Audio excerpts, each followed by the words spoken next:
আসসালামু আলাইকুম ওয়া রাহমাতুল্লাহ। অনেকে আছেন যে কোরআন শরীফ সহি শুদ্ধভাবে পড়ার জন্য অনেক চেষ্টা করেন কিন্তু পড়তে পারেন না। বয়স হয়ে গেছে, পড়তে পারছেন না। এখন অনেক ছেলেমেয়েরা আছে যে কলেজে পড়ে, ভার্সিটিতে পড়ে, চেষ্টা করে যে কোরআন শরীফ পড়বে, কিন্তু কি করবে? কোরআন শরীফ পড়তে পারে না, কোরআন শরীফ পড়ে বাবা মা পড়ায় না, স্কুলে পড়ে ছোটকাল থেকে।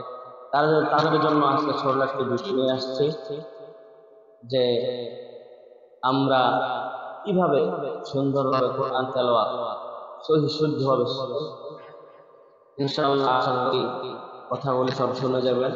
হবে কোরআন শরীফ শিখতে হলে প্রথম আমাদের আলিফ বা তা সা এগুলো জানা থাকতে হবে। এগুলো যদি সুন্দরভাবে জানা থাকে, এরকম আলিফ বা এগুলো সুন্দর মতো জানা থাকা লাগে আমাদের ভিতরে। এগুলো সুন্দর মতো জানা থাকতে হলে তাহলে আমাদের কি করতে হবে? পরিশ্রম করতে হবে। যদি বাসার পাশে যদি কোনো ওস্তাদ থাকে, ওস্তাদের কাছে প্রেয়ার করতে হবে, সময় সুযোগভাবে যেতে হবে ওনাদের কাছে, যা তারপর শিখতে হবে।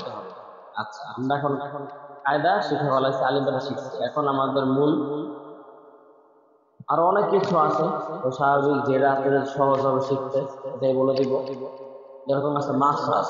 সর্বপ্রথম আলিফ বাটা শেখার পর আপনার মাখরাজ শিখলে সব থেকে সহজ।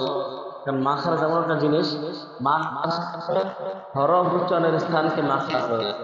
মানে প্রত্যেকটা হরফ কোন থেকে উচ্চারণ হচ্ছে, গলা থেকে না পেট থেকে নাকি মুখ থেকে নাকি দাঁত থেকে নাকি জিহ্বা থেকে, এগুলো সব আপনাকে বলে দেওয়া হবে।